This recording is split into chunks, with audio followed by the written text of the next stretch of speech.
자, 보죠. 79페이지에 보시면 이제 펌프에 대해서 나옵니다. 예. 학원이 제일 따뜻한 것 같아요. 예. 밖에는 추워가지고. 그러니까 학원이 따뜻한 얘기는 그만큼 학원에서 열심히 공부하면 된다는 얘기죠. 예.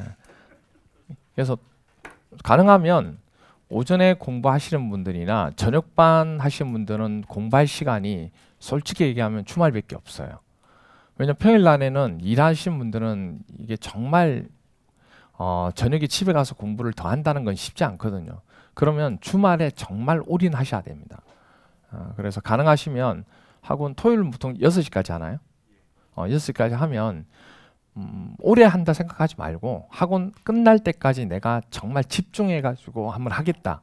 그런 생각 가지고 점심 빨리 먹고 오시고 아니면 점심 아예 먹지 마세요. 아니면 간단하게 김밥이잖아요. 뭐 매일 그렇게 먹는 건 아니니까 딱 토요일 공부할 때 또 너무 많이 먹으면 잠 오잖아요. 그럼 뭐 한 2시간 자면 2시간 자면 또 바로 집에 가야 돼요. 그러니까 너무 시간이 그렇잖아요. 그러니까 그냥 집에 가서 내가 남은 시간에는 집에 가서 그냥 편히 쉬더라도 학원에 있을 때 그 한 4시간 정도 아니면 한 3시간 정도 정말 집중해서 한번 해야지 하고 그렇게 공부하는 게 오히려 정말 많이 앉아 있는 것보다는 그게 더 나을 수도 있어요. 그러니까 집에 가지 마시고 여러분 주말 같은 날 딱 학원에 공부를 하세요. 공부해가지고 딱히 뭐 스터디 카페 이런 거 안 가도 되잖아요. 그렇죠? 딱 공부하셔서 집에 가시면 돼요. 오늘 할 거 분량하고 그 다음에 일주일 동안 했던 것 중에서 혹시라도 부족한 게 있으면 주말에 보충하고 그렇게 해서 하시는 게 제일 좋습니다. 자, 79페이지 보시면 79페이지에 나오는 내용 중에 하나가 펌프입니다. 펌프. 물을 우리가 위로 올리기 위해서 하는 게 펌프라고 얘기했는데 그 펌프 부분에 대해서 설명을 쭉 드리는 겁니다. 먼저 79페이지에 나와 있는 펌프 부분에 대한 설치지 주의사항이나 이런 건 시험 문제 안 나왔어요. 근데 이제 뭐냐면 흡입 양정이 나오고 그 다음에 밑에 보면 뭐 전 양정 나오고 하잖아요. 이런 명칭에 대해서는 19회, 23회 두 번 나왔습니다. 명칭에 대해서는. 그래서 이거를 한번 설명을 좀 드려볼게요. 여기 보세요. 지금 이제 80페이지에 보시면 이건 그림이 나와 있습니다. 사진이 나와 있으니까 별도로 이거는 뭐 그리지 않아도 돼요. 그래서 간단하게 여러분들 80페이지에 딱 펼쳐놓고 이거 보시면서 나중에 79페이지에 있는 단어만 체크하시면 돼요. 아시겠죠? 자, 볼게요. 일단 여기가 저수조입니다. 여기가 저수조. 그 다음에 여기가 고가수조. 아시겠죠? 여기가 저수조, 여기가 고가수조가 되는데 여기는 이제 펌프. 이 펌프가 돼요. 그러면 일단 이 펌프가 저수조에 있는 물을 뭐 해야 돼요? 끌어올려야 돼요. 그걸 흡입이라고 얘기해요. 밑에 있는 물을 끄집어 올리는 건 뭐죠? 흡입. 이게 흡입. 그 다음에 흡입했으니까 이제 뭐 해야 돼요? 뱉어야죠. 이게 토출. 그래서 위로 올리는 건 뭐죠? 토출. 그리고 높이를 뭐로 표시하냐면 양정이라고 얘기합니다. 그냥 높이라고 하면 되잖아요. 아니면 거리 하면 되는데 여기서는 양정 이런 말을 씁니다. 양정이 곧 뭐다? 거리. 거리를 얘기하는 겁니다. 그래서 흡입 양정은 흡입하고자 하는 높이. 그 거리 이렇게 얘기합니다. 그럼 여기서 여기 펌프 중심에서부터 물이 있는 수면까지 높이를 우리가 뭐라 불러요? 흡입 양정이라고 얘기합니다. 됐나요? 그럼 이제 이렇게 흡입을 해서 펌프가 이제 토출을 하면 내뱉어야 되죠. 내뱉으면 물이 차겠죠. 그럼 물이 차게 되는 높이가 나와야 안 나와요?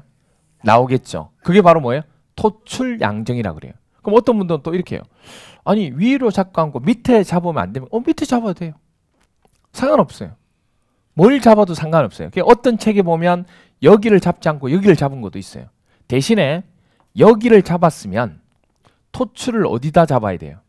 그렇죠. 토출도 여기다 잡아야 돼. 그러면 왜? 이 양이 들어가는 거니까. 두 개가 중복되도록 잡으면 안 된다고요. 아시겠죠? 뭘 잡아도 거리는 똑같아요. 아시겠죠? 그러니까 여기를 잡았다 그러면 토출의 형태는 이 물이 채워지는 높이로 잡아야 된다고. 그러니까 만약에 여기를 저수조를 밑을 잡았다 그러면 여기도 이만큼 왜? 이 물의 양이 포함됐기 때문에. 아시겠죠? 그것만 지켜주면 되는 거예요. 그 위치도 시험 문제 안 나와요. 위치 시험에 안 나와요. 단지 여러분이 궁금해하니까. 궁금해하니까. 그래서 얘기하는 겁니다. 그래서 여기가 되든 여기가 되든 뭘 해도 상관이 없어요. 어쨌든 물을 끄집어 올리는 높이가 뭐다? 흡입량정. 그 물을 공급해주는, 보내는 그 높이를 뭐라 불러요? 토출량정. 됐나요? 그러면 이걸 왜 계산해야 되냐면 펌프가 해야 될 일이니까. 일은 거리만큼 보내는데 필요한 압이 필요하거든요. 그래서 그 거리를 따져보는 거예요, 우리가. 그러면 이 두 가지 토출량정과 흡입량정을 합치면 실제 거리가 되는 거예요. 그래서 뭐라 불러요? 실량정이란 말을 씁니다. 그래서 여기가 되든 아니면 뭐 여기가 되든 아시겠죠? 이 두 개를 합친 걸 뭐라 본다? 실량정. 그런데 이게 실량정이지만 펌프가 물을 끄집어 올리고 토출할 때 관내에 뭐가 생겨요? 마찰이 생겨서 실제로 이만큼까지 안 가요, 이게. 그래서 우리가 마찰 손실수도 배웠잖아요. 그래서 계산을 할 때는 실량정 가지고 하는 게 아니고 펌프의 양을 계산할 때는 실질적으로 여기에 마찰이 존재하는 것도 고려해야 되기 때문에 실량정에다가 관내 마찰이 생기는 거 있겠죠. 그 관내 마찰 손실 수도까지 합쳐가지고 플러스한 게 뭐죠? 전량정이라고 얘기합니다. 전량정과 실량정의 차이점을 알겠죠? 그렇게 되면 그걸 이제 구별하셔야 돼요. 그게 79페이지에 표로 정리가 돼 있는 거예요, 지금. 79페이지에. 그래서 79페이지 보시면 흡입량정은 흡입 수면부터 펌프 중심까지, 토출량정은 펌프 중심에서 토출 수면까지 이렇게 돼 있는 거예요. 그 다음에 실량정은 흡입량정과 토출량정 두 개를 뭐한 거? 더한 거. 그리고 전량정은 그 실량정에다가 관내 마찰 손실을 더한 거. 됐나요? 그렇게 보시면 됩니다. 그러면 이제 81페이지 볼게요. 81페이지 보시면 이제 펌프의 종류가 나오는데 펌프 종류가 되게 많아요. 첫 번째가 왕복동 펌프란, 왕복동이 뭐냐면 피스톤 아시죠, 여러분들? 피스톤이 계속 왕복 운동하잖아요. 그 왕복 운동하면서 올라가는 펌프를 왕복 펌프라고 얘기해요. 왕복동 펌프. 그럼 보통 그런 게 아니죠. 일반적으로 여러분이 알고 있는 펌프는 뭐예요? 안에 회전, 날개가 있어요. 펌프를 작동하면 윙한 거 소리 들어보셨죠? 그 윙하고 이 안에 날개가 임펠러라고 얘기하는데 이 날개가 윙하고 돌아가면서 물을 뭐죠? 휙 하고 돌리는 거예요. 휙 하고 돌려서 물을 쫙 빨아 올린다고요. 그리고 이걸 밖으로 내내는 거예요. 그래서 항상 펌프는 뭐가 있냐면 안에 날개가 있는 거예요. 날개, 회전하는. 우리 그 배 여기 프로펠러 있죠? 그런 것처럼 그 날개가 있는 거예요. 날개. 그걸 임펠러라고 얘기하거든요. 그래서 그런 날개가 있는 것은 왕복동 펌프가 아니에요. 회전 펌프지. 이게 종류가 크게 나눠서 두 가지인 거예요. 피스톤이 운동하는 왕복 펌프가 있고 그 다음에 뭐가 있다? 회전하는 회전 펌프가 있는 거예요. 회전 펌프를 다른 말로 원심 펌프, 왁건 펌프 이런 말을 씁니다. 이름이 좀 많아요. 그럼 왕복동 펌프라고 하는 것은 여러분이 어디서 보셨냐면 대표적으로 보신 데는 보지 않으실 수도 있겠습니다. 시골에 가보면 운물가 근처에 이거 잭 아세요? 이거 하는 거. 그게 일반적으로 그거는 플런저라고 얘기하는데 플런저가 올라갔다 내려갔다 올라갔다 내려갔다 하는 거예요. 그런 게 피스톤 장치하고 똑같은 거예요. 그래서 왕복 펌프의 종류가 세 가지가 있는데 이 왕복동 펌프, 왕복 펌프의 종류 세 가지를 외웁니다. 여러분들이. 그럼 왕복 펌프가 시험 문제 나온 적이 있습니까? 없습니다.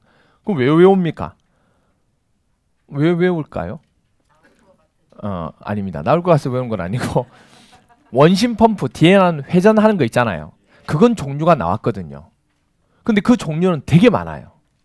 그 종류를 다 못 외워요. 근데 왕복 펌프는 3개밖에 없어요. 그럼 이거 외에는 다 뭐로 보면 돼요? 그렇죠. 원심 펌프로 보면 되는 거예요. 아시겠죠? 그래서 이 왕복 펌프를 외우는 겁니다. 그래서 왕복 펌프 종류가 81페이지 보시면 피스톤 펌프, 플런저 펌프, 그 다음 또 하나가 넘겨보시면 뭐가 있어요? 원심 펌프. 이 세 가지 종류를 기억하세요. 이게 왕복 펌프가 된다는 거. 그래서 왕복동 펌프의 종류는 피스톤 펌프, 플런저 펌프, 워싱턴 펌프. 됐나요? 그렇게 기억하시면 되고 그 다음에 그 나와 있는 워싱턴 펌프라고 하는 것은 뭐냐면 원싱턴이라는 회사에서 만든 펌프예요. 이름을 그냥 그렇게 지은 거예요. 그냥. 예. 그렇게 됩니다. 그렇게 되고 그 다음에 82페이지에 보시면 원심 펌프 나와요. 다른 말로 회전 펌프, 와건 펌프라고 얘기합니다. 그래서 아까 날개가 있다고 했던 거 기억나시죠? 그래서 날개, 임펠러는 날개차가 있는데 종류가 쭉 되게 많아요. 그 종류 중에서 볼류트 펌프하고 터빈 펌프 나오죠. 이게 23회, 25회 두 번 나왔어요. 이게 왕복 펌프가 아니라는 거, 원심 펌프가 된다는 거. 그래서 볼류트 펌프하고 터빈 펌프가 나오는데 두 가지 부분이 뭐 어쨌든 이 두 가지 부분이 원심 펌프에 속한다는 거 그렇게 하나 기억해 주시면 되고, 그 다음에 날개가 있는 부분 중에 하나 됩니다. 그래서 구체적으로 종류 부분 가지고 내용 자체를 물어본 건 아니고 이게 원심 펌프에 속한다는 개념, 그렇게 됩니다. 그리고 83페이지 보시면 라인 펌프 나오나요? 라인 펌프 나오는데 이 라인 펌프가 주로 B에 보시면 2회 때 한번 나왔는데 소용량 급탕 설비의 배관 순환용으로 쓰는 겁니다. 배관을 순환할 때. 자, 보세요. 이게 라인 펌프입니다. 이게 실제로 뭐냐면 펌프 중에서도 크지 않은 펌프에 속해요. 여기에 배관이 있고 여기 배관이 있어요. 그러니까 배관 중간에 딱 들어간 거예요. 배관 중간에 들어가서 배관에 물이 뭐 하도록 순환이 되도록 그냥 빨리 흡입해 주는 거예요. 순환을 빨리 할 수 있도록. 그래서 순환용으로 쓰는 펌프가 바로 라인 펌프입니다. 라인 펌프. 그래서 나중에 급탕에 가면 이 라인 펌프 얘기가 한 번 더 나올 겁니다. 그때 더 자세히 조금 얘기할 거예요. 어쨌든 급탕 설비에서 대용량에 쓰는 게 있고 소용량에 쓰는 게 있는데 이 라인 펌프는 어디 쓰는 거라고요? 소용량에 쓰는 겁니다. 소용량 순환용으로 쓰는 펌프다. 이렇게 보시면 되고, 그 다음에 84페이지 나머지 펌프는 시험 문제 안 나왔고요. 그 다음 보시면 이제 3번에 펌프의 소요 동력 나오나요? 가로 1번에 보시면 펌프의 축동력 나오고 2번에 펌프의 축마력 나오는데 축동력은 22회 때 나왔고 축마력은 9회 때 나왔습니다. 이 두 가지가. 그러면 이건 뭐냐면 공식을 외워야 된다는 얘기예요. 공식을 외워야 문제를 풀 수 있는 겁니다. 그래서 동력이라고 하는 것은 여러분들 뭐로 얘기하죠? 단위가? 킬로와트. 동력은 단위가 킬로와트입니다. 마력은요? 홀스 파워라고 그래서 말이 끄는 힘이죠. 그래서 HP로 표시하면 돼요. HP. 그래서 단위가 조금 틀려요. 그래서 여기 보시면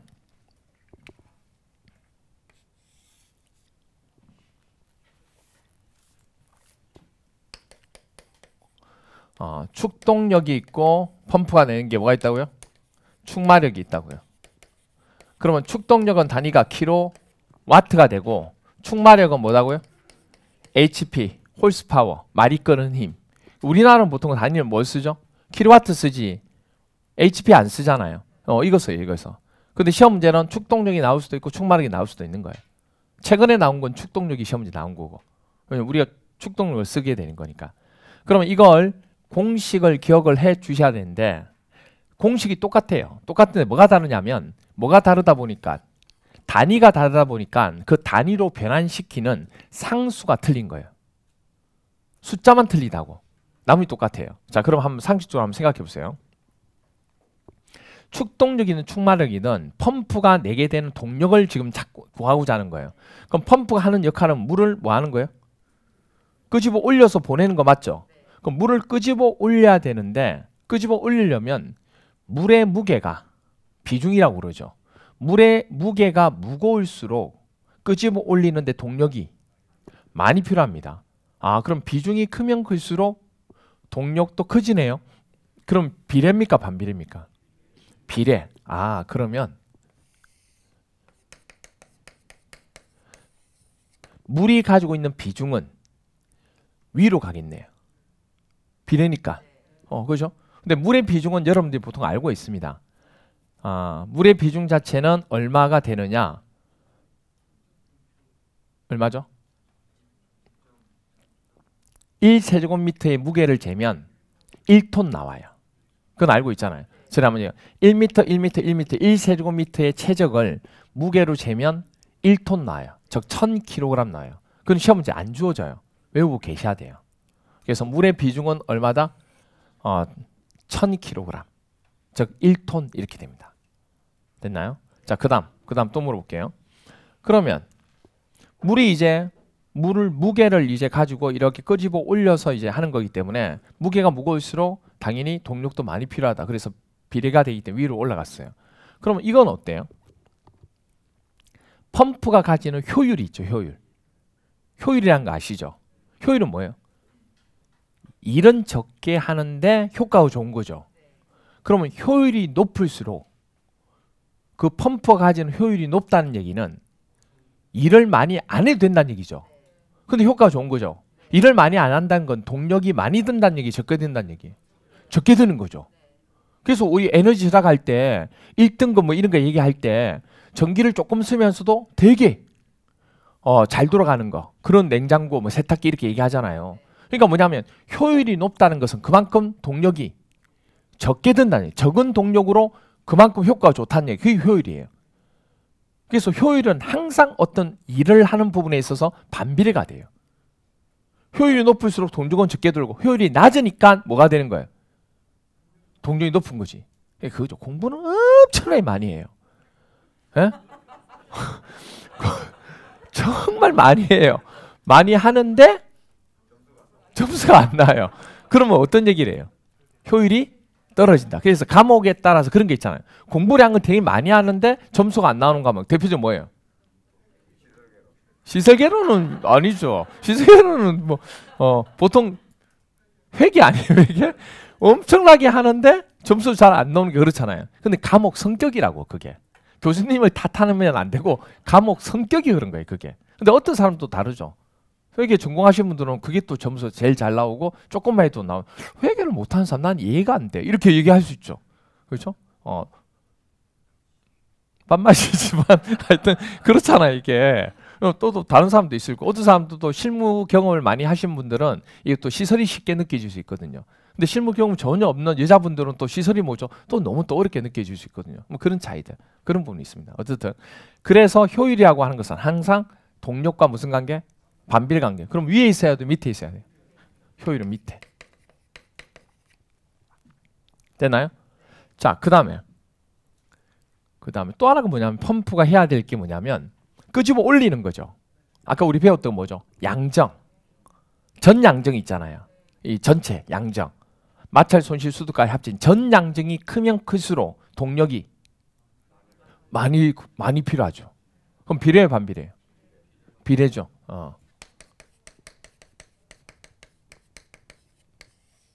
됐나요? 이렇게 돼요. 그 다음에 일단 어떻든 펌프가 물을 끄집어 올리는 거 맞죠? 그럼 물의 양이 끄집어 올리고자 하는 양수 있잖아요. 양수. 그 양수량이 많으면 많을수록 동력은 많이 걸리죠. 그럼 비례예요, 반비례예요? 그래서 여기 양수량.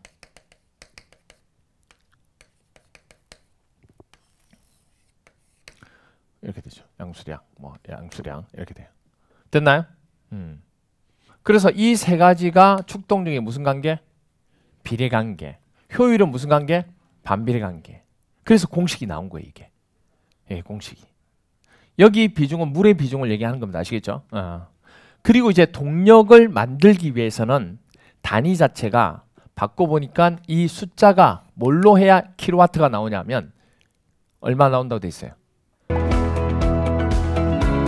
직장 다니면서 시험 합격하기가 쉽지 않아요. 혼자 공부하면 물어볼 데도 없고 에듀윌 유료 회원은 평일 야간에도 심지어 주말에도 밀착 관리를 해주니까 의지가 많이 됐어요. 에듀윌은 합격의 지름길입니다. 동6120 6120이에요. 동6120. 그 다음에 충마력은 마사오. 마사오. 충마력은 여기 숫자를 4500을 집어넣으면 단위가 홀스파워, HP로 바꿀 수가 있어요. 그래서 단지 공식은 다 똑같은데 뭐만 다르냐면 숫자만 다른 거예요. 숫자만. 그래서 축동력을 구하세요 하면 킬로와트로 바꾸기 위해서는 숫자 상수가 뭐가 들어가야 돼요? 6120 들어가면 딱 단위가 맞아 떨어지는 거예요. 그리고 충마력을 구하세요 하면 이 6120 대신에 뭐 집어넣으면 돼요? 4500을 집어넣으면 돼요. 나머지는 똑같아요. 식이. 여기까지 됐나요? 그럼 여기 비중은 아까 뭐라고 그랬죠? 물 비중이니까 킬로그램 퍼 세제곱미터, 즉 1세제곱미터를 무게로 재면 1000kg이 되는 거예요. 그리고 전 양적은 미터겠죠. 높이니까. 그 다음에 이 양수량이 중요합니다. 양수량을 조심하셔야 돼요. 양수량이 지금 보시면 알겠죠. 뭐로 돼 있어요? 분당 세제곱미터로 돼 있죠. 그래서 이게 단위가 이거 됩니다. 항상 설비는 계산 문제 할 때 뭐가 문제냐면 단위. 공식은 어렵지 않아요. 계산 문제는 어렵지 않아요. 왜? 공식에다 대입만 하면 되니까. 뭐가 어려우냐면 단위. 단위 때문에 어려운 거예요. 단위 때문에.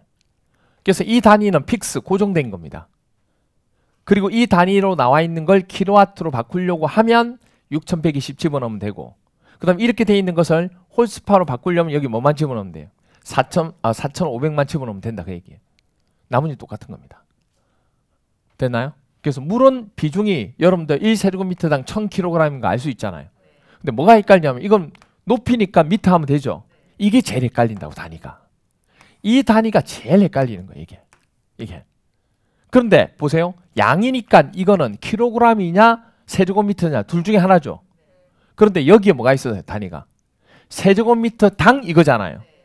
그러니까 이거하고 이거 약분하려면 여기도 뭐가 있어야 돼요? 세제곱미터가 있는 거예요.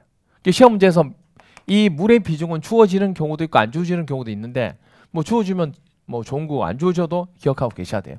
이게 양이 세제곱미터예요. 근데 뭐는 안 주어지냐면 이거 자체는 이 보기에서 찾을 수가 없는 거예요, 이게. 그래서 이걸 기억하셔야 돼요, 이걸. 모당이다, 초당이 아니에요. 왜 이게 중요하냐면, 왜 분당이 중요하냐면 시험 문제에서 뭐로 주어지면, 그렇죠, 시간을 줄여주면 뭐로 바꿔야 돼요? 분으로 바꿔야 된다는 얘기예요. 이 공식이 이거기 때문에. 시험 문제 초가 주어졌다. 그럼 뭐로 바꿔야 돼요? 분으로 바꿔야 돼요. 그래서 이게 분당이라는 걸 알고 계셔야 돼요. 아시겠죠? 이게 문제가 된 게. 이 단위는 어차피 여기 단위를 알면 이거 세제곱미터 당 킬로그램이니까 여기도 약분되려면 세제곱미터 이렇게 딱 나오는데, 이게 문제예요, 이게. 분당이라는 거. 밑에 효율이야 뭐 단위가 자체가 필요 없으니까, 그렇죠? 이거 기억나셔야 돼요. 그러면 우리가 공식을 외우시면 끝나고 이것만 머릿속에 넣으시면 되겠죠. 숫자 동612 아시겠죠? 축동력은 동612, 그 다음에 축마력은 마45 아시겠죠? 그렇게 기억하면 돼요. 여러분들 우리나라는 아까 얘기했지만 제일 유명한 펌프 회사가 주로 옛날에는 한일이었죠. 지금은 뭐죠? 지금 다르지만 외국의 중국에서 제일 유명한 펌프 회사 혹시 아세요? 중국에서 제일 유명한 거 들어보셨어요? 비전양이라고 들어보셨어요? 중국에서 정말 유명한 회사예요. 펌프에 비전양, 비전양 이렇게 됩니다. 아시겠죠? 그래서 축동력, 축마력 구할 때 위에는 뭐가 있어요? 비전양 이렇게 보세요. 중국에서 정말 유명한 회사입니다. 비전양, 그렇죠? 그러면 이제 밑에는 효율이니까 외울 게 없잖아요. 그죠? 그러면 위에 거 다 외웠으면 끝난 거죠. 그래서 축동력, 축마력 구하라고 하면 위에는 뭐죠? 비전양 이렇게 하면 돼요. 그리고 밑에다가 동력은 동6120, 축마력은 4500 집어넣으면 되는 거예요. 여기는 효율이고. 근데 이제 문제가 되는 건 이제 이것만, 양수량만, 이게 뭐당이라는 거, 분당이라는 것만 기억해 주시면 되는 거예요. 회계 선생님 중에서 아까 누구 있다고 그랬어요? 양수, 김항수 쌤 있다고 그랬잖아요. 김항수 쌤이 아까 펌프 회사 한다고 얘기했죠. 돈을 많이 벌어가지고 요새 어디 사는 줄 아세요? 구리에 살아요. 아니, 구리에 있었는데 분당에 살아요. 원래 구리에 살았거든요. 구리에 살았는데 지금 분당에 삽니다. 그래서 양수 쌤 생각하고 뭐죠? 양수 쌤 어디 산다고요? 분당. 아시겠죠? 그러면 절대 잊어버리지 않는 거예요. 우리가 양쌤 사는 집까지도 지금 알고 있는 거예요, 지금. 저는 수업도 안 듣는데도 불구하고. 하여튼 그래요. 분당 이렇게 됩니다. 아시겠죠? 분당.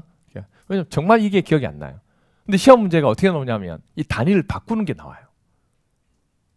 이게 시험 문제에서 시간을 주어진다고. 아시겠어요? 그럼 뭐로 바꿔야 돼요? 분으로 바꿔야 돼요. 거기서 틀리는 거예요. 근데 이게 생각이 안 나는 거예요. 초당인가? 분당인가? 기억이 안 나요. 양수쌤 어디 산다고요? 분당에 산다고요. 회사 이름 뭐라고요? 비전양. 아시겠죠? 기억하셔야 돼요. 그렇게 기억하시면 되고. 그럼 이제 계산 문제 한번 풀어볼게요. 이게 한번 풀어보겠습니다. 22회 때 이렇게 출제가 됐습니다.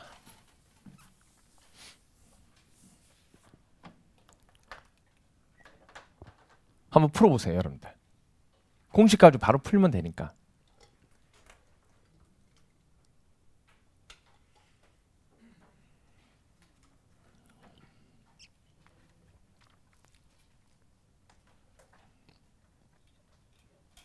펌프의 축동력 관행 22회 때 나왔으니까. 이게 중요한 게 뭔지 아세요? 또 관리 실무에 또 나왔어요. 이해. 이해에 22회 때 시설 개론에 나왔잖아요. 이해에 관리 실무의 주관식으로 또 나왔다고.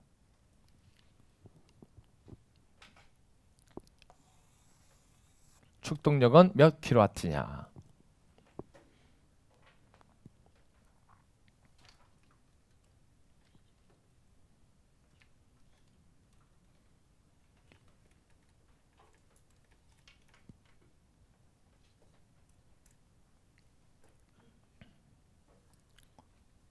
나오나요?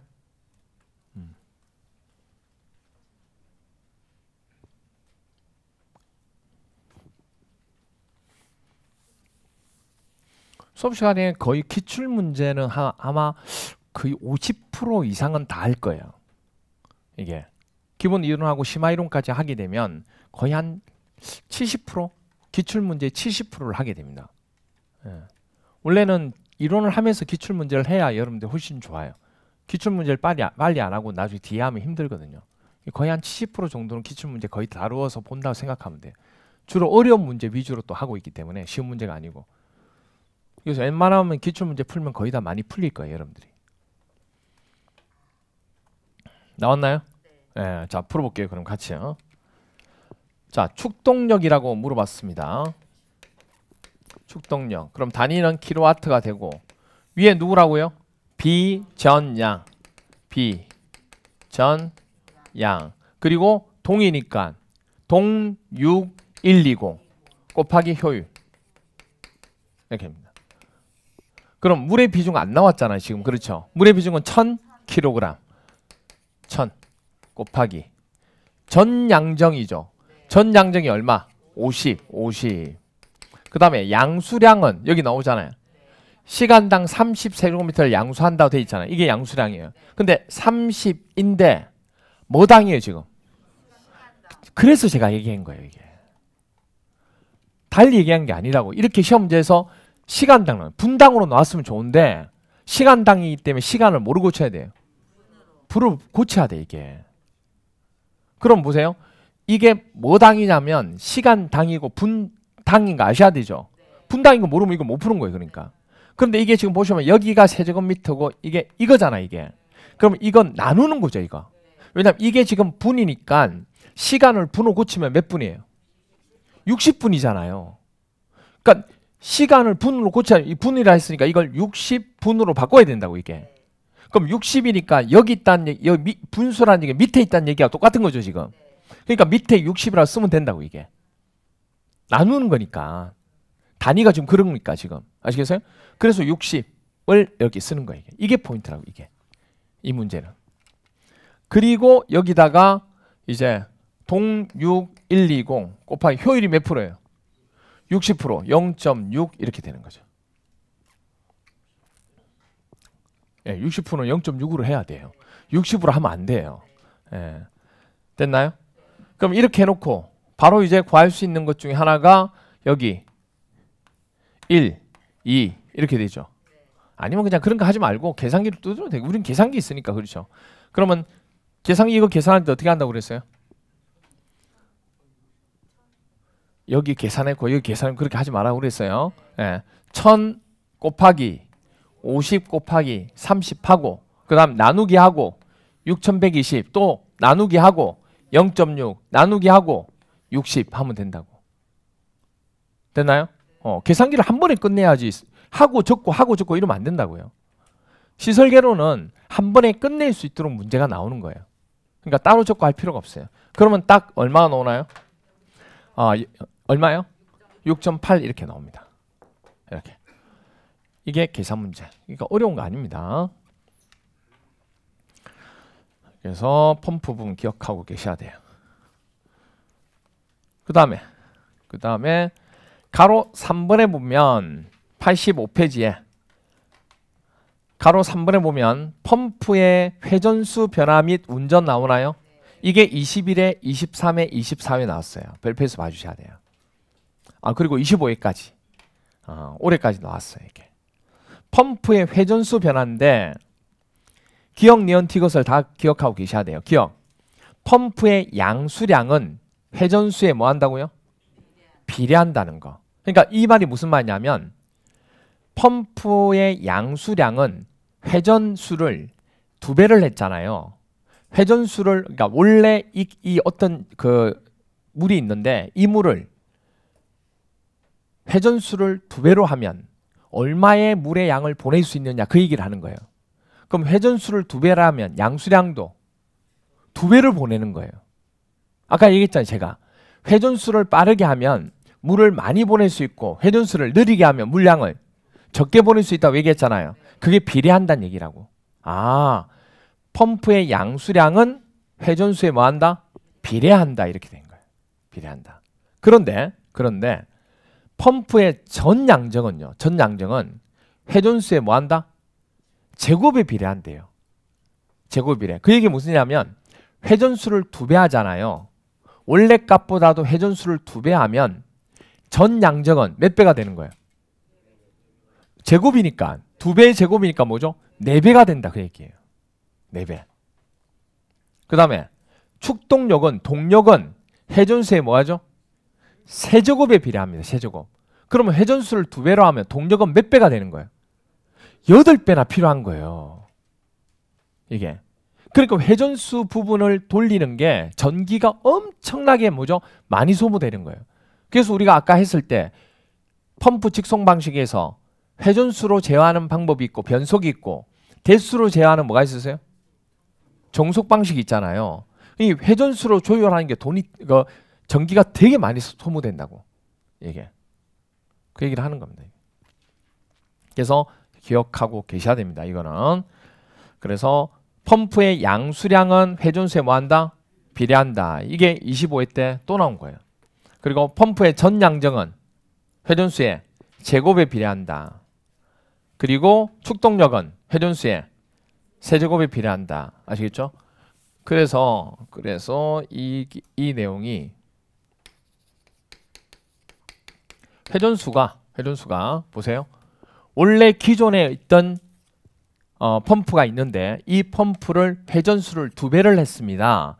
그러면 각각에 대한 부분이 어떤 식으로 해야 됩니까? 이렇게 물어보면 회전수를 2배 했다는 것은 회전수 2배인 거 맞죠? 2배 하게 되면 전양정은 어떻게 되느냐 물어보면 몇 배? 원래 보내고자 한 양이 몇 배? 2배가 되는 거예요. 그렇죠? 양수량은 전양수량이 아니고 양수량. 그 다음에 회전수를 또 2배를 하면 뭐는요? 전양정은 제곱에 비례한다고요. 그러면 이건 제곱이 아니고 그냥 1이잖아요. 그렇죠? 제곱하면 얼마예요? 4배가 된다고. 4배가. 그 다음에 축동력은 세제곱에 비례한다고요. 그럼 얼마 돼요? 8배, 8이 되는 거예요. 이게. 그러니까 이거 자체를 물어보는 거예요. 이거 자체를. 시험 문제는. 그래서 이거 관계를 기억하고 계셔야 돼요. 이게. 근데 이거하고 나중에 되게 많이 헷갈리는 게 하나 있습니다. 뭐가 헷갈리는지 아세요? 지금 이건 뭐가 포인트예요? 그렇죠. 이거 절대 잊으시면 안 돼요. 회전수. 회전수를 하겠다는 얘기지. 여기 보면 축동력 외웠죠? 축동력하고 전양정하고 무슨 관계예요? 그냥 비례 관계예요. 양수량하고 무슨 관계예요? 그냥 비례 관계. 제곱 비례 아니에요. 이거 두 개가 정말 헷갈린다고 지금 제 말은. 지금도 헷갈리잖아요. 지금. 이거는 회전수를 물어본 게 아니고 축동력은 전양정에 뭐 한다고요? 비례. 축동력은 양수량에 비례 이거라고요. 그런데 회전수 얘기가 나오면 달라진다고 이게. 이건 회전수 얘기예요. 회전수. 이건 지금 회전수 얘기하는 게 아니에요. 아시겠죠? 이것만 안 헷갈리면 돼요. 회전수. 회전수가 나오면 양수량은 회전수에 뭐죠? 비례하고, 전량적은 회전수에 제곱에 비례하고, 축동력은 회전수에 세제곱에 비례하고.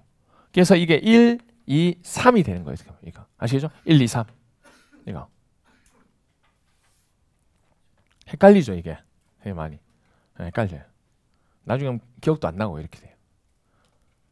그래서 이거는 제곱이니까 1이잖아요. 어떻게 보면. 제곱이 아니고 비례니까 1이잖아요. 이거는요. 제곱. 이거는 세제곱 이렇게 돼요. 1, 2, 3.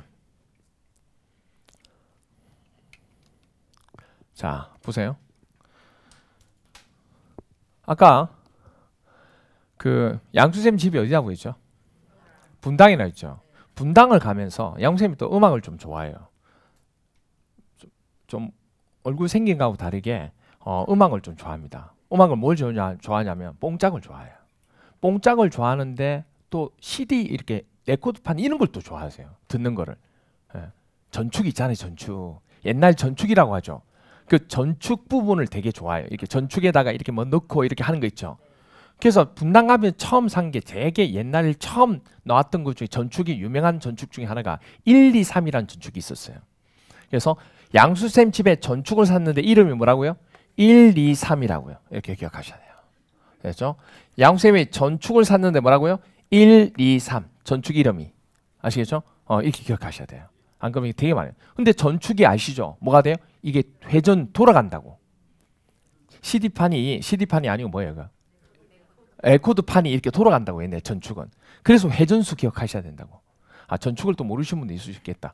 젊은 분들은 전축이 뭔지 모르시는데 하여튼 전축이라는 게 있어요. 그래서 그게 레코드판이 이게 회전수 돌아가는 거예요. 아시겠죠? 그래서 양수쌤이 전축을 샀는데 회전으로 돌아가는 그 이름이 뭐라고요? 1, 2, 3이라고요. 아시겠죠? 이렇게 기억하셔야 돼요. 안 그러면 이거 정말 자꾸 잊어버려요. 이 부분. 계속 양수쌤이 나오는데 기가 아프겠어요. 근데 급수 설비에서만 나와요. 다른 데서는 안 나와요. 여기까지만 나와요. 여기까지만. 이렇게 돼요. 됐나요? 이렇게. 자, 그렇게 봐주시고 그 다음에 동그라미 2번에 펌프의 운전 나오나요? 펌프의 운전 나오는데 이 펌프의 운전 부분도 시험 문제 한번 나왔죠. 펌프의 운전 부분. 펌프 운전 보시면 첫 번째 기억이 동일한 특성을 갖는 펌프 두 대를 직렬로 연결할 수도 있고 여러분 어떻게 연결할 수도 있어요? 그럼요. 병렬로 연결할 수도 있는 거 맞죠? 그래서 동일한 특성을 갖는 펌프를 두 대를요. 직렬로 연결할 수도 있고 병렬로 연결할 수도 있는데 자 보시면 이렇게 했습니다. 이렇게. 이런 식으로.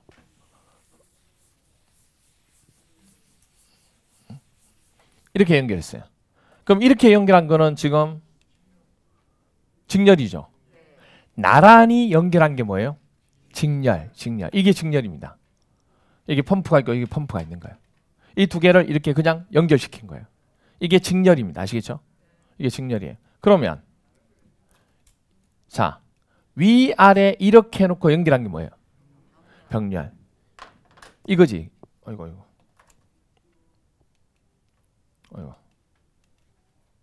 이거죠, 이거. 이렇게 연결하고 이렇게 연결해서 가는 거예요. 병렬이 뭔지는 아시겠죠? 여기 하나와 여기 하나를 이렇게 연결한 거예요. 그게 혹시라도 이게 잘못되더라 이렇게는 가잖아요. 근데 직렬은 나란히 이게 안 되면 끊기는 거예요. 어떤 건지 이해가 되나요? 오케이. 그럼 여기서 보세요. 직렬로 연결하면 여기에 보내는 값이 양수량이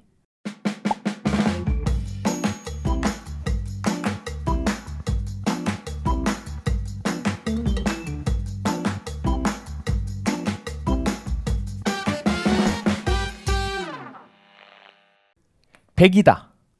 그럼 100을 우리가 그 릴레이 할 때 100을 받고 그대로 연결해서 100이 가는 거 맞죠? 그럼 여기 100을 받으면 이쪽으로 받아서 100으로 가서 100으로 가는 거 맞죠? 나올 때도 얼마가 돼요? 100이에요. 양수량이. 양수량 변화가 없어요. 근데 여기 보세요. 여기에 100이 간 거예요. 여기 100이 갔다고. 그럼 여기에 50, 여기 50 가요? 아니지. 그게 아니지. 그렇죠. 여기도 그렇죠. 여기도 100, 여기도 100이 되는 거죠.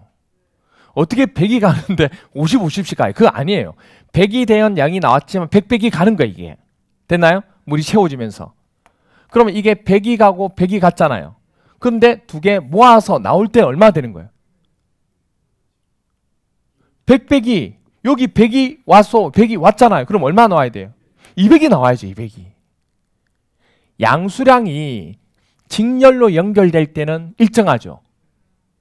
근데 뭐가 되면 병렬로 연결하면 양수량이 2배가 된다고요. 무슨 말 이해가 돼요? 하지만 배치를 해놓은 거 보시면 이 배치는 위아래 나란히 아니고 옆으로 나란히죠. 그럼 이만큼의 뭐가 필요한 거예요? 거리가 필요한 거죠. 근데 이거는 거리가 위아래에 있으니 거리는 동일하죠. 거리의 변화는 있어요, 없어요? 양정의 변화는 없다고. 근데 직렬은 양정의 변화가 어떻게 보면 원래 하나 있는 것보다는 2배가 늘어났다고 볼 수 있다고요. 직렬로 하면. 그 얘기를 지금 하고 있는 거예요. 기억이. 그래서 보니까 동일한 특성을 갖는 펌프 2대를 직렬로 연결하면 양정은 뭐가 되고? 그렇죠. 원래 하나 있을 때는 이거였는데 하나를 더 연결했으니까 거리가 2배가 될 수밖에 없잖아요. 그러니까 양정은 2배가 되고 2배로 증가하고 병렬로 연결하니까 뭐가 2배가 된 거예요? 유량이 2배가 된 거라고. 거리는 동일한데. 아시겠어요? 그 얘기를 지금 하는 거예요. 그래서 니은에 보니까 뭐가 나오냐면 급수 펌프를 한 대에서 몇 대로? 2대로 병렬로 연결하여 운전하게 되면 유량과 양정이 모두 뭐 할 수 있어요? 증가폭은 배관계 저항 조건에 따라 뭐 한다고요? 달라진다. 왜냐하면 어차피 2배로 하게 되면 유량 부분에 관한 내용이 증가하는 건 당연한 거 맞죠? 근데 양정이 증가하는 개념은 증가할 수도 있고 안 할 수도 있다는 얘기예요. 근데 그거는 증가하는 폭은 배관계 저항 조건에 따라 다를 수 있다고 얘기하는 거예요. 일반적으로. 왜냐 한 대보다는 2대가 연결되었기 때문에 그런 말을 쓰게 되는 겁니다. 그래서 전체적으로 우리가 얘기를 하게 되는 것 중에 하나예요. 그래서 나와 있는 것 중에서 뭐 기억하고 니은 부분이 이제 그런 설명입니다. 그래서 펌프 자체를 한 대에서 몇 대로요? 2대로 연결을 하게 되면 병렬 연결하게 되면 운전 시 유량과 양정이 모두 증가한다. 그 얘기는 무슨 얘기냐면 보시면 2대로 하게 되면 일반적으로 봤을 때는 이 위치가 변함이 없잖아요.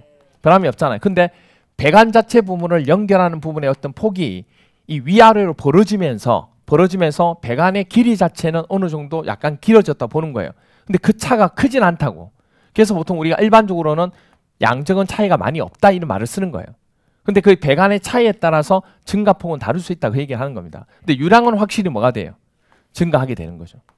뭐 그런 일반적인 얘기입니다. 자, 그럼 볼게요. 21회 시험 문제에서 이렇게 나왔습니다. 급수 설비에서 펌프에 관한 설명으로 옳은 것은? 자, 1번 딱 보세요. 펌프의 전 양정은 축동력 아니에요. 회전수 얘기했어요. 회전수라면 레코드판 기억하셔야 돼요. 그러면서 1, 2, 3 기억하셔야 된다고. 그리고 양수 전축 기억하셔야 돼요. 아시겠죠? 그러면 양수샘 전축 부분의 회전수는 반비례가 아니고 뭐죠? 비례하죠. 1번 틀렸죠. 2번 또 회전수 나왔어요. 물어본 게 이제 뭐예요? 이거는 전 양정이니까 회전수의 반비례가 아니고 제곱에 비례한다 이렇게 해야지. 제곱에 비례한다. 근데 이제 양수량이니까 1이잖아요. 1. 1이니까 회전수의 제곱이 아니고 그냥 비례하는 거죠. 이렇게 나오는 거예요. 그래서 제가 그렇게 외우라고 하는 거예요. 안 그러면 잊어버려가지고 못 찾아요 이거를. 그래서 머릿속에 이렇게 회전수 나왔네. 회전수는 1, 2, 3. 그리고 뭐죠? 양수, 전축 이렇게 기억하는 거예요. 그럼 이건 비례. 이거는 전 양정은 제곱의 비례. 축동력은 세제곱이 이렇게 적어 놓으셔야 되는 거예요. 안 그러면 헷갈려서 안 돼 이게. 됐나요? 그 다음에 3번 동일한 특성을 동일한 특성을 갖는 펌프를 뭐로 연결하면? 직렬로 연결하면 유량이 2배 돼요? 병렬로 했을 때 유량이 2배가 되는 거지. 그렇죠? 그 다음에 동일한 특성을 갖는 펌프를 병렬로 연결하면 양정이 2배로 증가한다. 병렬로 하면 양정이 2배가 되는 게 아니고 증가폭이 조금 있을 수 있지만 2배까지는 안 되지. 말도 안 되지. 그럼 뭐가 2배가 되는 거예요? 유량이 2배가 되는 거지. 무슨 말이가 돼요? 유량이 2배가 돼요. 유량이. 그렇죠? 그 다음에 5번 공동현상을 방지하기 위해서는 흡입 양정을 낮춘다. 모르죠? 안 했잖아요. 그러면 이거 틀리고 이거 틀리고 이거 틀리고 다 틀리면 답은 5번밖에 없죠. 그렇잖아요. 그래서 5번은 지금 이제 배우게 되는 겁니다. 그래서 보시면 나와 있는 것 중에서 여러분들 85페이지 밑에 보시면 펌프의 이상현상 중에 가로 1번 뭐 나와요? 공동현상 별표 12에 14에 19에 21에 23에 24에 나왔어요. 공동현상은 뭐란 뜻이에요? 비어있다는 뜻이에요. 비어있다는 뜻이에요. 비어있다. 여러분 대표적으로 있는 거예요. 빨대 가지고 물에 뭐죠? 뭐일까요? 우유나 이런 것들, 커피나 이렇게 빨대를 딱 꽂아가지고 쭉 빨아당겨요.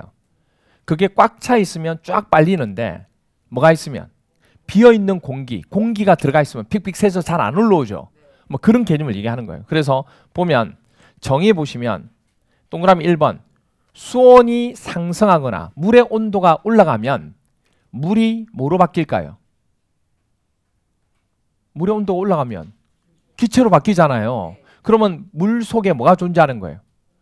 증기가 그러니까 물로 가득 차야 펌프가 물을 쫙 빼올릴 수 있는데 물의 온도가 상승하니까 그게 증기로 바뀌어가지고 펌프를 하는데 이게 물이 제대로 안 올라오는 거예요. 이게 그게 비어있는 현상이 생긴다 그런 말을 쓴다고요. 그래서 수온이 상승하거나 아니면 빠른 속도로 물이 이거 여러분 혹시 프로펠러가 이거 돌아가면 뭐가 많이 생겨요? 기포 엄청나게 많이 생겨요. 그럼 이게 원래는 물 덩어리였잖아요. 어떻게 보면. 근데 이걸 빠른 속도로 회전을 하니까 이게 물이 뭐로 바뀌는 거예요? 기포로 바뀌면서 이게 또 가득 차 있는 기포 현상이 생겨가지고 제대로 안 올라오는 거예요. 이게. 그 얘기를 지금 하는 거예요. 그런 식으로 빠른 속도로 운동할 때 물의 압력이 증기압 이하로 낮아져서 물 내 증기, 기포가 많이 발생하더라는 얘기예요. 그래서 기포가 생기는 거예요. 그러면서 전체 펌프 내에서 공동현상이 생기는 거죠. 그 얘기를 하는 겁니다. 그래서 발생 요인을 보니까 여러 가지가 많이 나오는데 특히 대표적으로 동그라미 4번 보시면 86페이지에 동그라미 4번 보시면 펌프의 흡입 수온이 뭐 할 때 높으면 기포가 생긴다고 얘기했죠. 그게 또 원인이고 그러면 항상 반대는 방지 대책은 반대예요. 수온을 뭐 하면 돼요? 낮추면 되죠. 그럼 다시 또 하나 동그라미 2번 보면 펌프에 마찰이 많고 임펠러가 뭐예요? 날개죠. 날개 속도가 뭐하면 크다는 얘기예요. 날개 속도가 되게 빠르다는 얘기예요. 그럼 뭐가 많이 생겨요? 기포가 많이 생기겠죠. 그러면 또 공동현상이 생기는 거예요. 그럼 방지하려면 속도를 느리게 하면 돼요. 그 다음에 동그라미 3번은 뭐냐면 자 여기 한번 볼래요? 양수량은 동일한데 광경을 줄였어요. 그러면 펌프가 물을 흡입하는데 광경이 작아지면 물이 서로 들어오려고 하겠죠. 그럼 뭐가 많이 생겨요? 마찰이 생기면서 물이 제대로 못 가면서 빈 공간이 형성하는 거예요. 그런 현상이 생기는 거예요. 또 하나 여기 보세요 여러분. 원래 펌프가 물을 끄집어 올릴 수 있는 높이 있죠. 흡입하는 양정이 10m까지 가능해요. 얘네는. 펌프가 올릴 수 있는 유효 흡입 양정이 얼마라고요? 10m라고요. 그런데 이걸 설계하면서 실제로 공사하면서 이걸 한 15m로 뭐죠? 설치를 해놓은 거예요. 펌프를. 그럼 원래는 나는 얼마 정도 할 수 있는데요? 10m를 끄져 올릴 수 있는 높이인데 15m로 배치되어 있으면 펌프가 돌아가긴 돌아가지만 물이 제대로 올라와요? 못 올라요? 그럼 올라오다가 말다가 이런 현상이 생긴다고. 그러니까 펌프 입장에서 물이 들어와야 윙 하고 돌아가는데 펌프가 못 오니까 뭐라고 느끼겠어요? 물이 없다고 생각하는 거야. 어이씨 물이 뭐지? 왜 없는데? 비어있는데? 이런 생각이 생긴다고. 그래서 그걸 또 공동현상이라고 얘기한다고. 그러니까 어떻게 되냐면 펌프가 원래 올릴 수 있는 높이가 10m면 그거보다 뭐 해야 돼요? 낮게 위치를 시켜야 된다고. 너무 높게 위치를 시키니까 이게 버벅거리면서 물을 모두 흡입하는 거예요. 그래서 1번이 그 얘기입니다. 펌프의 흡입 양적이 뭐 할 때? 클 경우. 그럼 대책은 뭐 하면 돼요? 낮추면 되죠 뭐. 그래서 밑에 보면 방지대책이 이거 방지대책이 올해도 나온 거예요. 올해도 나왔어요. 방지대책이 제일 많이 나왔어요. 14, 21, 23, 24, 25. 1번 보세요. 펌프의 설치 위치나 흡입 양적을 뭐 하면 돼요? 작게 하면 돼요. 낮추면 돼요. 두 번째로 부속류가 많으면 마찰이 많이 생겨요. 걸리는 게 많다는 얘기예요. 그래서 부속류를 뭐 하고 적게 해서 마찰 손실을 뭐 해야 돼요? 줄여야 된다. 그리고 펌프의 임펠러 속도 아까 했죠? 회전수를 뭐 해야 돼요? 낮춥니다. 그리고 4번 펌프의 흡입 간격을 양수량에 맞춰서 뭐 하면 돼요? 크게 해야 마찰이 안 생기지. 그 다음에 5번 펌프의 흡입 수온은 뭐 한다고요? 낮게 한다고요. 됐나요? 그렇게 되는 겁니다. 그 다음에 이제 밑에 보시면 가로 2번에 서징 현상이란 게 나와요. 맥동 현상이라고 하는 겁니다. 동그라미 1번에 정의가 나오는데 동그라미 기억 16회 때 한번 나왔어요. 산형 특성의 양종 곡선을 갖는 펌프의 산형이 어디예요? 왼쪽 부분에서 유량과 양정이 주기적으로 변동하는 현상을 우리는 뭐라 부른다? 서징 현상이라고 얘기합니다. 무슨 말인지 몰라요. 예. 자, 여기 보세요.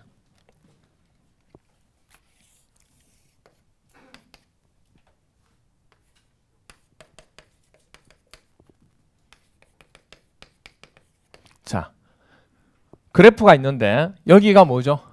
물의 양, 유량. 여기는요. 물이 끄집어 올려서 보내고자 하는 양정 이렇게 돼요. 펌프가 일어나는 그래프를 그려보니까 이런 곡선을 형성하더란 얘기예요. 이런 곡선을. 그럼 이런 곡선을 가지고 여기가 정점이죠. 어떻게 보면. 여기가 정점이 되는 곳이에요. 정점을 기준으로 해서 산의 모양이잖아요. 펌프가 작동하는 곡선을 그래프화 그린 거예요. 지금. 그러면 이때 이 산의 모양을 가지니까 이 가운데로 해서 이건 왼쪽, 이쪽은 오른쪽인 거 맞죠? 그럼 왼쪽과 오른쪽의 차이점이 뭐냐면 이거예요. 자, 보세요. 왼쪽이 뭐냐면 왼쪽은 유량은 갈수록 많아지는 거고 양쪽은 이렇게 갈수록 많아지는 거 맞죠? 높은 거예요. 그러면 이쪽은 유량이 많은 거예요? 적은 거예요? 적은 거지. 갈수록 유량은 많아지니까. 그럼 여기는 유량이 되게 적은 곳이고 대신 뭐가 높아요? 양정이 높은 그래프다. 그 얘기입니다. 아, 펌프가 있는데 펌프가 물을 끄집어 올리는 물량은 적은데 보내고자 하는 거리가 뭐하다는 얘기예요. 되게 먼 곳이 있어요, 없어요? 그런 펌프가 있을 수 있잖아요. 이게 먼 거리까지 가려면 물에 뭐가 있어야 돼요? 펌프에 뭐가 있어요? 압이 있어야 되잖아요. 압이 있든지 압이 없으면 물에 뭐도 많아야 돼요. 양이라도 많든지. 양이 많으면 양 때문에 압이 생기잖아요, 우리가. 물이 흘러내린 곳과 엄청난 큰 물이 오는 거 생각해 보세요. 똑같은 거리에서 물이 올 때, 여러분한테 물이 올 때 물이 조금 오는 것과 엄청난 물이 오는 거 어느 게 압이 커요? 많을 때. 무슨 얘기인지 이해가 되나요? 그래서 대변기에서도 뭐냐면 여러분들 물의 양 가지고 세정을 해야 되잖아요. 세정을 할 때 탱크를 위에다 설치하면 옛날에 우리 쪼그리고 앉아가지고 잡아당기는 거 있었잖아요. 그다음에 배수설비에서 배우지만 탱크가 위에 있을 때는 뭐가 생기니까 낙하차가 있으니까 그 길로 소압이 나오는 거예요. 그런데 탱크를 밑에 내렸다고 여러분 집에 있는 거 탱크를 내리니까 수압차가 없죠. 그러면 이걸 변 자체를 보내려고 하면 야 이거 높이차가 없는데 수압이 어떻게 나오지? 그렇다고 거기다 펌프를 달 수는 없잖아요. 그럴 때는 양으로 하는 거예요. 양으로. 물량이 많이 하면서 양을 통해서 압을 보내는 거예요. 그래서 탱크를 크기를 크게 키운 거예요. 이게 낮췄으니까. 마찬가지로 유량이 많아야 멀리까지 보낼 수 있는데 압이 생겨서 지금 유량은 적고 가는 거리는 멀어요. 그러면 어떤 현상이 생기냐면 펌프가 돌아가는데 물량이 적으니까 이렇게 된 거예요. 산을 올라가는데 여러 가지 어떤 요소, 수분도 있고 막 있어야 되는데 이게 없으니까 어떻게 되냐면 올라가는데 허걱거린 거예요. 내가 물을 가지고 보내야 되는데 물량이 적고 멀리까지 가야 되니까 펌프가 돌아가면서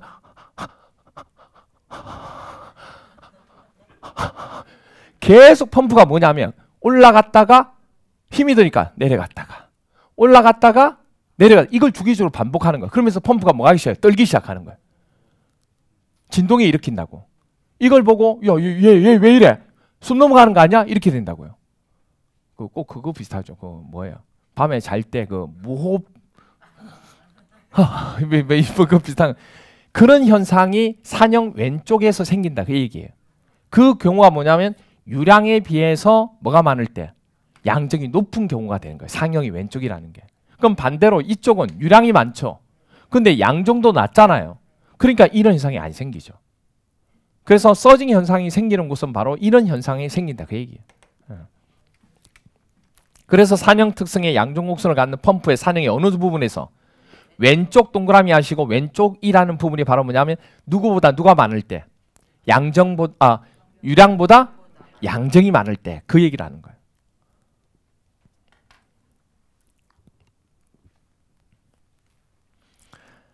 그렇게 됩니다.